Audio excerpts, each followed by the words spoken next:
Olá, o meu nome é Kátia Azenha e este canal é o Mundo Cripto Feminino. Hoje vou fazer um vídeo um pouco diferente. Foi um vídeo que me pediram para comentar um curso que aconteceu a semana passada, nos dias 3 e 4 de fevereiro. Foi um curso organizado pela empresa MicroStrategy, chamado Bitcoin para instituições. A MicroStrategy é uma empresa que entrou em Bitcoin em agosto de 2020 e desde lá para cá já fez vários aportes. Atualmente tem mais de 70 mil bitcoins em carteira. Michael Saylor, que é o CEO da empresa, ele tornou-se um aficionado e um divulgador de Bitcoin. Por isso, no evento da empresa deste ano, decidiu criar algumas palestras para explicar a outros CEOs o que é o Bitcoin. No primeiro dia, que é o dia com o qual eu vou me focar agora, houve 5 palestras. Passo a ler quais foram elas. Estratégia macro, estratégia corporativa, playbook para instituições, considerações legais e considerações financeiras. A primeira conferência, chamada Estratégia Macro, foi entre Michael Saylor, CEO da MicroStrategy, e o Ross Stevens, CEO da Stone Ridge e Chairman da New York Digital Investment Group. Segundo a apresentação, Ross Stevens começou a comprar Bitcoin em 2015, não encontrou ninguém que desse confiança e segurança para a custódia dos seus Bitcoins e por isso criou a segunda empresa. Atualmente, essa empresa gera mais de 6 bilhões em Bitcoin para instituições. Michael Saylor começou por perguntar ao Ross porque é que eles, enquanto CEO de empresas, se deviam preocupar com ativos de reserva. Ross começa por dizer que o CEO tem 2 principais funções. A primeira é uma função executiva que tem a ver com a parte técnica da empresa.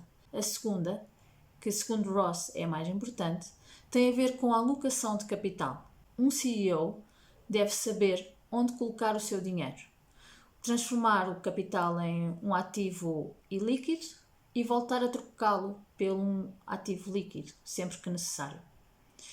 A questão é que o dinheiro, que era algo sem volatilidade e seguro, neste momento já não o considera seguro e sim é volátil. O que mudou essencialmente foi o papel dos bancos centrais desde 2020. O dinheiro agora é uma vulnerabilidade e não é mais um ativo. Isto, segundo Ross. Neste tema dos bancos centrais, Ross utiliza uma frase de Mike Tyson. Diz que toda a gente tem um plano até levar o primeiro murro na cara. E segundo Ross, foi isso que aconteceu aos banqueiros dos bancos centrais. Com toda esta pandemia, com a economia a fechar, os bancos centrais estão com medo e estão a colocar muito dinheiro na rua. Os bancos centrais estão a tratar de medidas para a dor de curto prazo e por isso estão a imprimir muito dinheiro. Segundo Ross, eles estão a tentar lutar contra uma catástrofe económica e política, mas é isso que põe as reservas das empresas cada vez mais em risco. Ross diz que neste momento o sistema está muito dependente desse dinheiro que está a entrar no mercado e esse é o grande problema. Michael Saylor afirma que claramente que a economia está alavancada e pergunta a Ross então o que é que o Bitcoin tem a ver com isso e com as empresas.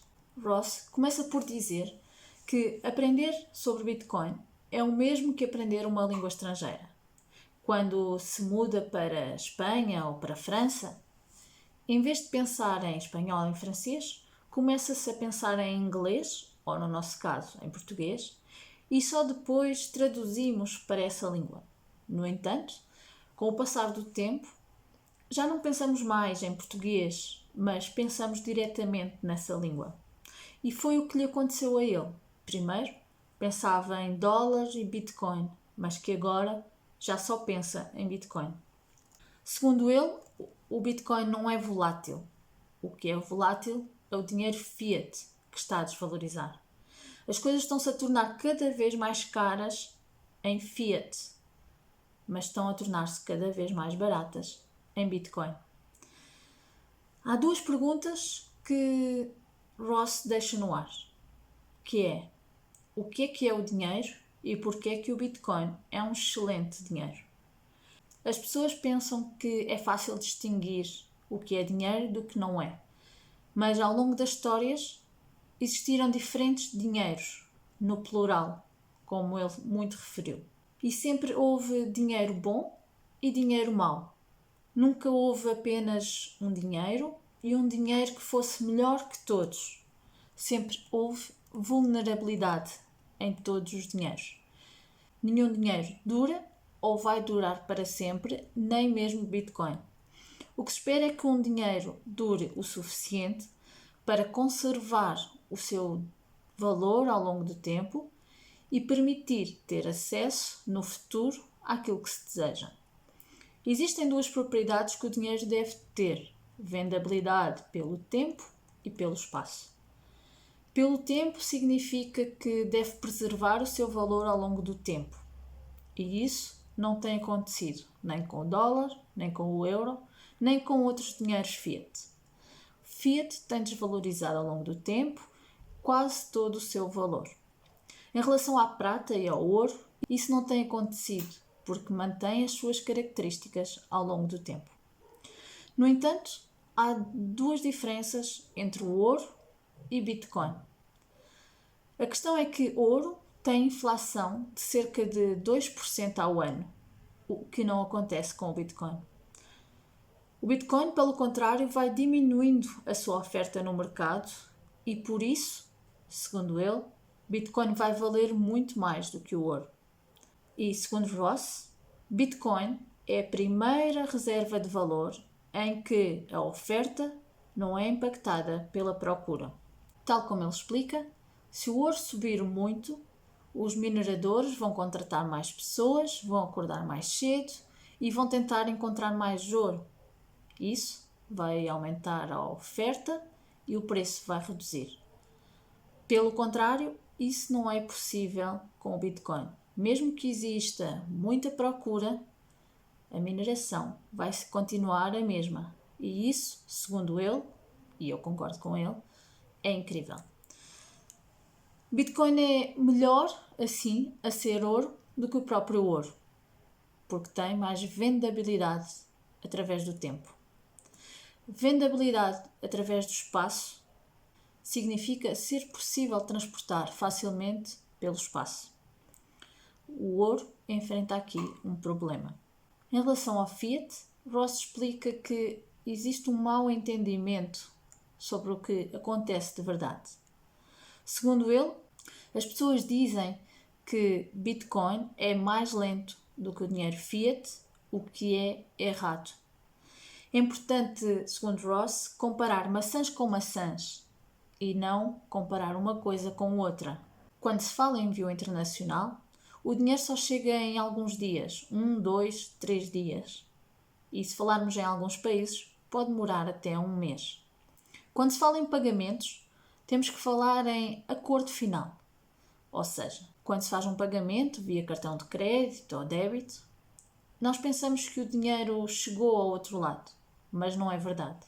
O que acontece é que, quando se faz um pagamento, existe um acordo, género de um crédito, entre bancos, de 2 ou 3 dias até o dinheiro chegar. E tudo bem, segundo ele. Mas a questão é que, com Bitcoin, o dinheiro chega instantaneamente ou simplesmente em alguns minutos. Assim, ele afirma que Bitcoin é melhor sendo fiat que o próprio fiat.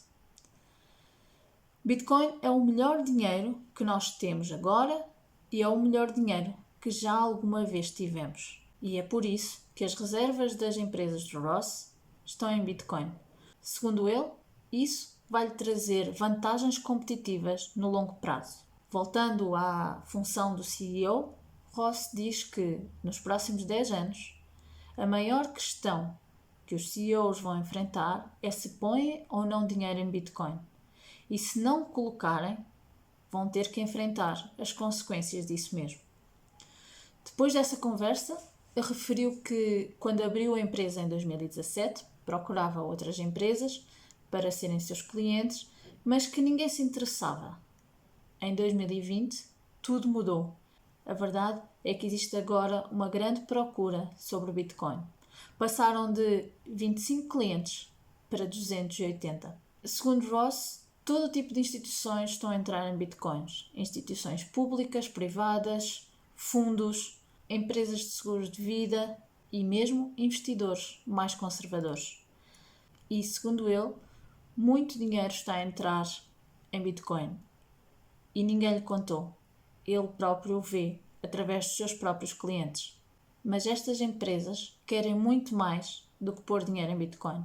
E é por isso que Ross afirma que dentro de um ano, grande parte dos americanos poderão receber o seu salário em Bitcoin. Que muita inovação está para chegar.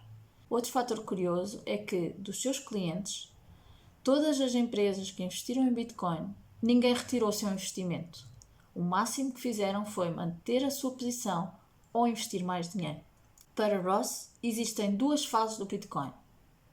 A primeira fase, que vai desde o seu início até 2020, em que era Bitcoin a considerar-se como um ativo. Neste momento, Ross considera que estamos já a entrar na segunda fase e que Bitcoin passou de ser simplesmente um ativo para ser uma network. A partir de agora, com a entrada de empresas, vão ser gerados acordos internacionais, acordos comerciais em Bitcoin. Para terminar, Ross referiu que o Bitcoin é muito subestimado e é normal, mas é subestimado até o deixar de o ser. Bitcoin vai estar aí por muito tempo e que sempre que os países tentarem proibir, o preço vai subir. Segundo Ross, ninguém pode confiscar Bitcoin, porque com as nossas seeds nós podemos transportar Bitcoin pelo espaço e pelo tempo. Ninguém consegue confiscar a nossa memória. Depois desta conversa com Ross Stevens, passamos à segunda conferência. A segunda conferência chamava-se Estratégia Corporativa e foi um monólogo de Michael Saylor.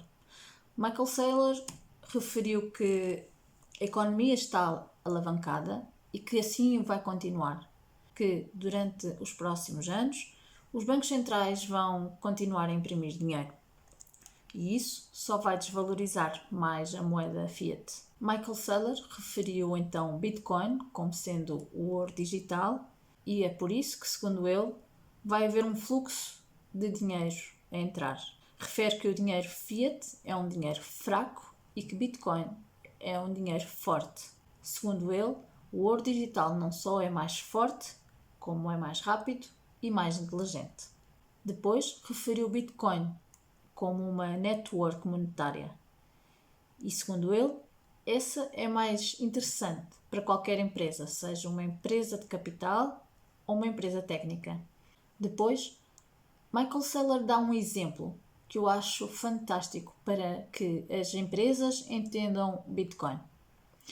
Michael Saylor faz uma comparação entre a desvalorização do peso argentino com o dólar. Ele conta uma história. Se você fosse um empresário que tivesse uma fazenda na Argentina e que soubesse que o peso iria desvalorizar ao longo do tempo em relação ao dólar, o que faria? Ele pontuou algumas coisas. O primeiro ponto que ele refere é que provavelmente iria converter todos os pesos que tem no seu caixa para dólar. O segundo ponto é que, provavelmente, quando recebesse pesos como pagamento pelos seus produtos, iria convertê-los imediatamente em dólar. O terceiro ponto é que, se sei que os pesos vão desvalorizar ao longo do tempo, faço um empréstimo hoje em pesos, transformo-os em dólares e assim financio o cash flow da empresa do futuro. Um quarto ponto seria transformar a sua fazenda em ações, vender as ações em pesos e transformar tudo em dólares para poupar da desvalorização que a fazenda teria. Outro ponto considerado é que seria tentar vender os seus produtos em dólar. Se não conseguir vender diretamente, seria tentar arranjar novos produtos direcionados para o mercado em dólar. Michael Saylor afirma que quer que os seus custos se mantenham em pesos, mas que os seus ganhos sejam em dólar. Numa ação mais definitiva, o máximo que poderia fazer era vender a sua fazenda na Argentina e realocá-la noutro país. Dessa mesma forma, os CEOs devem considerar o Bitcoin. Pode transformar o seu caixa em Bitcoin, transformar os seus investimentos em Bitcoin, podem ter uma dívida em Fiat e transformar os ganhos em Bitcoin. Segundo Michael, devem financiar o cash flow do futuro com Bitcoin. Michael aconselha ainda as empresas a transformarem os seus produtos em produtos direcionados para o Bitcoin. Pode-se melhorar uma aplicação, produzir um hardware, desenvolver alguma ferramenta ou prestar serviços que melhorem a comunidade. Depois de tudo isto, Michael falou de várias empresas e de vários negócios em concreto que poderiam ser feitos. Terminou ainda dizendo que os CEOs têm a obrigação de retirar o seu dinheiro de um dinheiro fraco e colocá-lo num dinheiro forte, para que a sua empresa não se desvalorize ao longo do tempo até à ruína. Depois destas duas conferências, a terceira era sobre o Playbook para instituições. Esta conferência foi apresentada por 2 elementos da MicroStrategy e referiram todas as fases que a empresa precisou de ter atenção para entrar em Bitcoin. Claramente em 2 fases, uma fase de planeamento e uma fase de execução. Eu não vou passar aqui todas as fases que foram referidas, mas há algumas coisas que devo salientar. Principalmente, precisam de ter conhecimento, precisam de saber quanto vão colocar, como vão colocar e que recursos precisam. Toda a gente deve estar consciente da responsabilidade e dos riscos.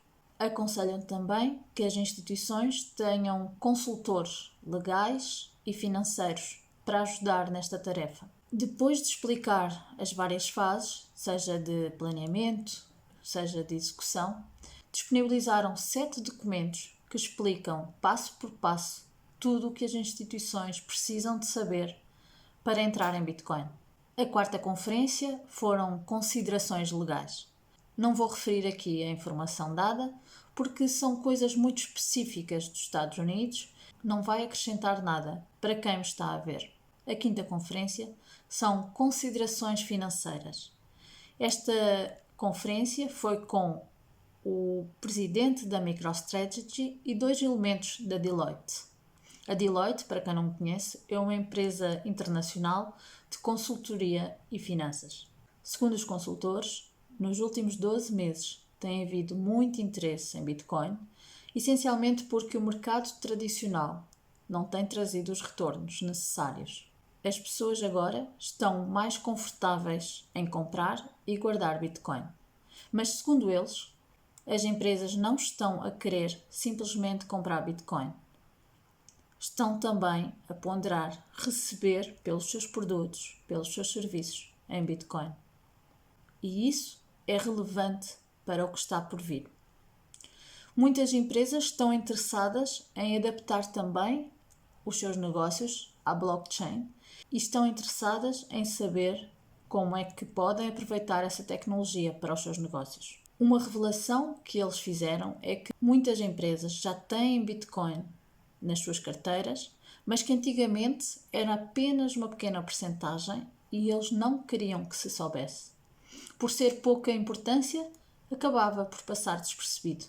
E isso está a mudar agora. Atualmente, as empresas estão a entrar forte em Bitcoin e estão a rever o seu modelo de negócio. Depois de tudo isto, referiram que as empresas devem ponderar bem se devem ficar com a própria custódia ou se devem investir em fundos, pensando que, em fundos, vão estar dependentes das decisões de outras pessoas. Depois começaram com conceitos financeiros que não vou desenvolver aqui porque não acho relevante. Vou terminar aqui este vídeo sobre o curso Bitcoin para instituições, referente ao primeiro dia. Podemos ver aqui várias pessoas de diferentes empresas a referirem a importância das instituições entrarem em Bitcoin. Vimos também pelo menos 2 pessoas a referirem que as empresas estão a entrar com muito dinheiro e que não só pensam em guardar, como aceitar bitcoins como pagamento. Nós não fazemos ideia do que está por vir, mas certamente que este mercado vai se revolucionar. Está preparado? Qualquer coisa, conte comigo, aqui no YouTube, no Instagram Mundo Cripto Feminino. Peço também para quem gostou, se inscreva no canal, dê o seu like, comente e ative o sininho. Obrigada e até ao próximo vídeo.